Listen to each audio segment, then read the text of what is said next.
In April last month, I made $89,000 day trading options. And before you click off thinking that this is gonna be one of those, look at how much money I made videos, that is not what this is. I actually wanna walk you through how the entire month went for my trading, because the dollar amount is honestly the least interesting part here. Okay, so quick rundown of the numbers first, and then I'll actually walk you through how the month played out for me. In April, I had 16 total trades. I'm a day trader, so most days I'm creating my plan and then maybe taking 1 or 2 trades. I had 12 wins and 4 losses, which put me at a 75% realized win rate for the month of April. My average win was around $8,000 profit, and my average loss was around $1,800. So my realized profit factor for the month was 12.94. And for some context, my profit factor in Q1 was 4.67. So I almost tripled it this month. That's the most impressive stat I'm proud of. And the other thing I'll mention up front is I took an entire week off in the middle of the month, and the month still closed at $89,000 profit. So we're gonna talk about that too, because even as a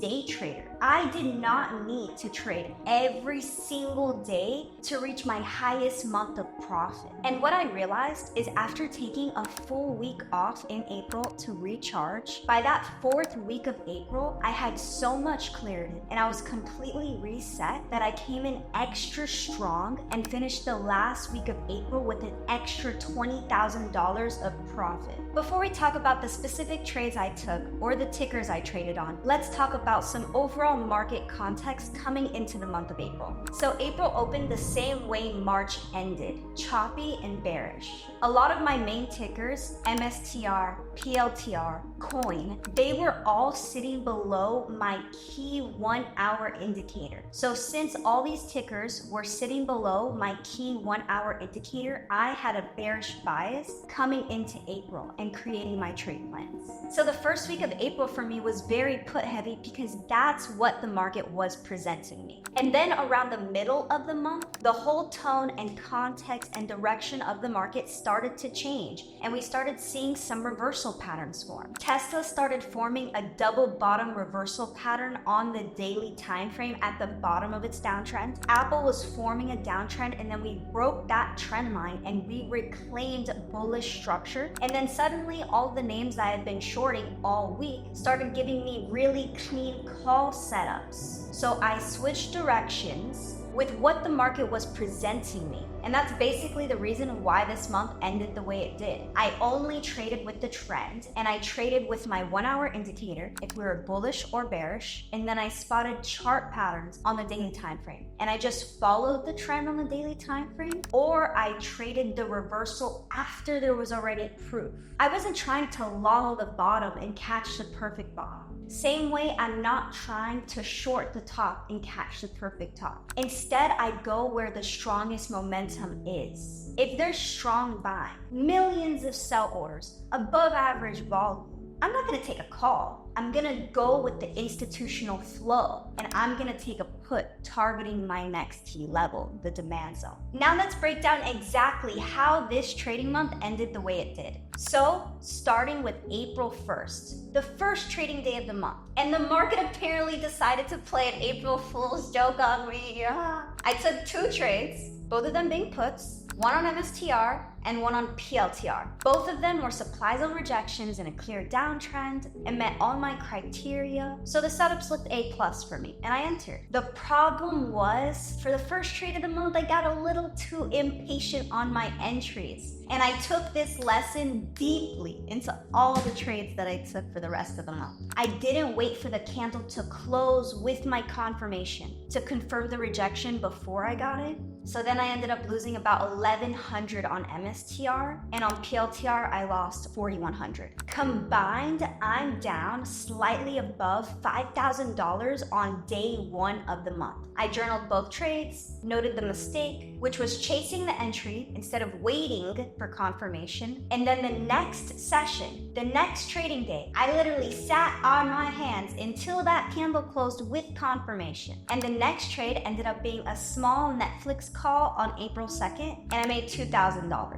It was just a normal entry. It didn't go all the way towards my target. Volume died out near the middle of the day. But at least by the second day of the month, I was starting to get myself a little bit out of drawdown. On the next week that had passed, between April 7th and April 15th, I took 3 Tesla trades, and all 3 were winners. And the combined profit was $38,000 just on Tesla. On April 7th, I took a Tesla put and made $11,145, which was about a 54% gain on my investment. It was a Tesla put in a downtrend. We were below my main 1-hour indicators, and price had just broken below a previous low. It broke below a demand zone with confirmation. It was one of my textbook bearish setups.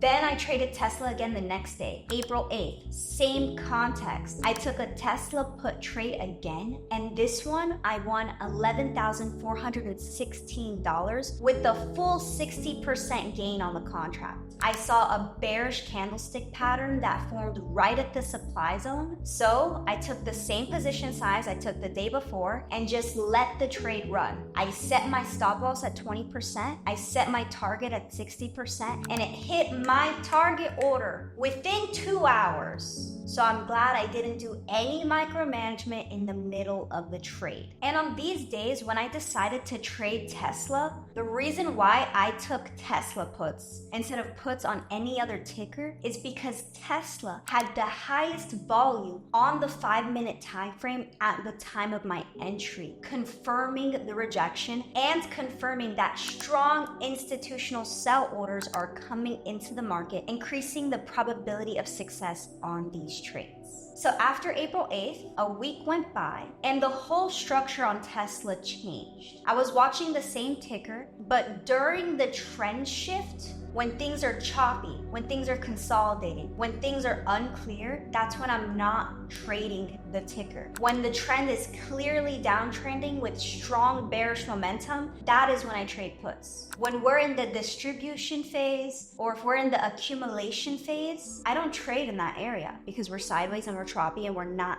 trending. So on April 15th, I took a Tesla call and that trade made me $15,627 with an 80% return on investment. This is what I call bias flexibility, but only trading based on evidence. I wasn't married to Tesla's only bearish because I hate Elon Musk. No, and not because I made a bunch of profit just trading puts the week before. What I do is I trade what the chart is showing me right now. Because if I stay stubborn on the market direction, I would have missed the Tesla call after a clear setup of the double bottom, trendline break, and neckline break. So what I recommend is every day, or at least every week, reevaluate the daily time frame, reevaluate your bias, and go with the momentum. Go with the direction that the market is flowing. So by April 17th, I was already $60,000 in profit for the month. But unfortunately, what happened right before the 3rd week of April started, I spilled water on this computer and it just completely died. This MacBook, I got it in 2023 and I made over $1 million on this MacBook. So rest in peace. It did not turn on for that entire week, and since I live in an island of Puerto Rico, there's no Apple store. The nearest Best Buy is 3 hours away, so I just went online, ordered my new MacBook, 2026 M5 chip. My old MacBook was 2023 M2 chip, so I've had an upgrade, and now I'm ready to make my next $5 million on the new MacBook and say goodbye to the old MacBook. Rest in peace. We had good memories. Before my computer died, by mid-April though, I was already sitting on roughly $70,000 in profit for the month. So if it was up to me, I probably would have traded during that week. But what I noticed is on a month where I took less trades than usual, especially during a choppy week with sideways ranges, that my results actually improved. So what I've realized over time is that in trading, sometimes the best decision to make is to make no trade. People think being a profitable trader means you have to be glued to your screen every single day from market open to market close. But this previous month just proved that I could still reach new heights and new records, even with taking an entire week off of trading. And that was really powerful for me because moving forward, it shows me that I could have more balance in my life, and I literally do not need to trade every single day to get better and better results. So once I got my brand new MacBook in the mail, I came back ready to trade on April 28th. And the very first trade I took was a Meta put,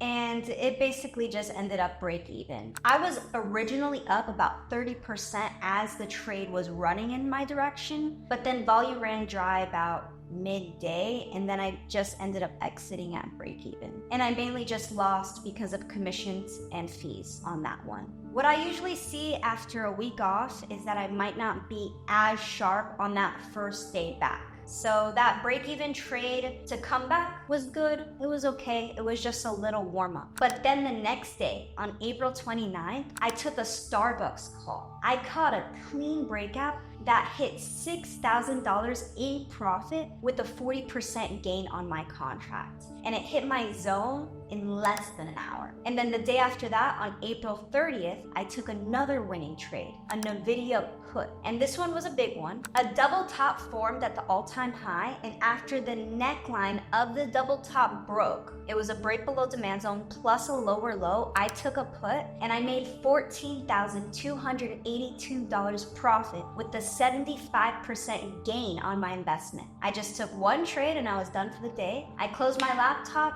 walked away. Instead of pushing for more, because I already knew my month was gonna close at $89,000 profit, and there was no reason for giving back gains on the last day of the month. Across those two trades on the last week of April, I made $20,000 profit. And honestly, that was an amazing way to end the month. Now to recap, let's run through the full numbers breakdown again. So I took 16 total trades for the month. That was 12 wins with 4 losses. I ended with a 75% win rate. My net profit for the month was $89,058. I had 12 active trading days, so I made roughly $7,400 a day on the days where I actually traded. For trade quality, my average winning trade was $8,043. And my average loss was $1,865. So my wins were more than 4 times bigger than my losses on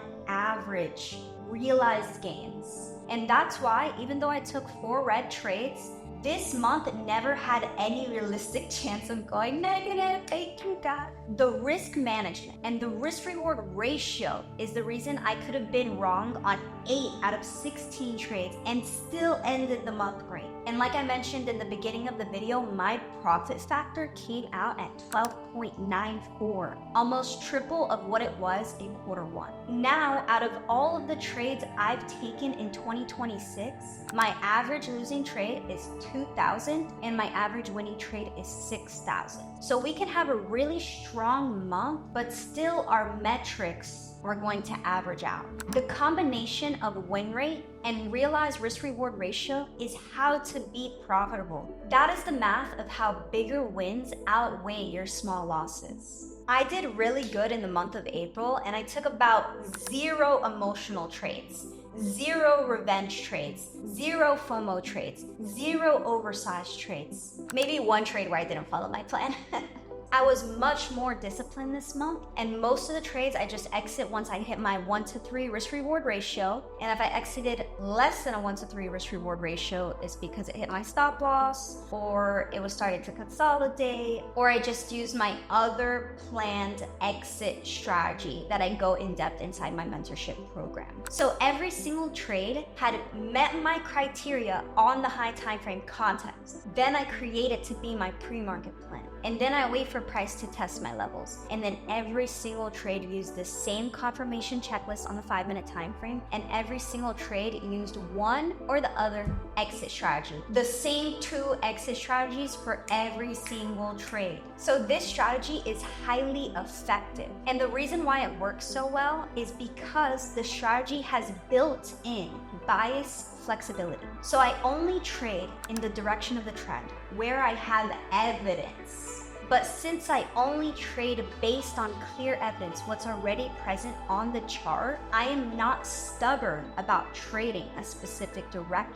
Selectivity is also what makes the difference between a 50% win rate month and a 75% win rate month. Because I had 12 active trading days and only 16 trades. That's just over 1 trade per day. Going into May, I will make some minor adjustments and refinements. And the last lesson I learned is that every single winning trade I took this month was from an A+ setup with above average volume. And every single loss came from me rushing my entry. So when people ask what the secret is, there isn't really a secret. It's just only trade your A+ setups. Don't just trade everything that moves. Going into May, I'm gonna make a few refinements to my trading process. Tesla, Nvidia, Coin, and Apple are all gonna stay on my main watch list. For MSTR, I had a strong bearish bias. So coming into May, I need to break that bias and potentially also look for call positions. When it comes to my watch list, I don't have a problem cutting off a ticker if it's not working. So remember, your watch list is supposed to evolve with the market and based on your results. And I'm gonna keep sticking with 1 to 2 trades per day max. And if there's no A+ setup, I'm closing the laptop and headed straight to the beach. So that's exactly how April closed at $89,000 profit. That's exactly what worked, what didn't, and what I'm taking into May. If you want to actually learn the framework behind everything I just walked you through, how to mark zones, how to time entries, and how to manage your risk, plus if you want to watch that 2.5-hour long mastermind where I went over every single one of these trades I took in April in depth with the actual strategy teaching you it, that's exactly what I teach inside of my one-on-one mentorship. The link to apply is in the description down below.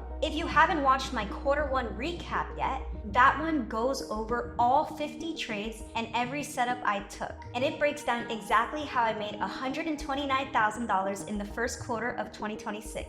So if you like this video, you'll like that one even more. You can watch it right here. I'll see you in the next one. Bye.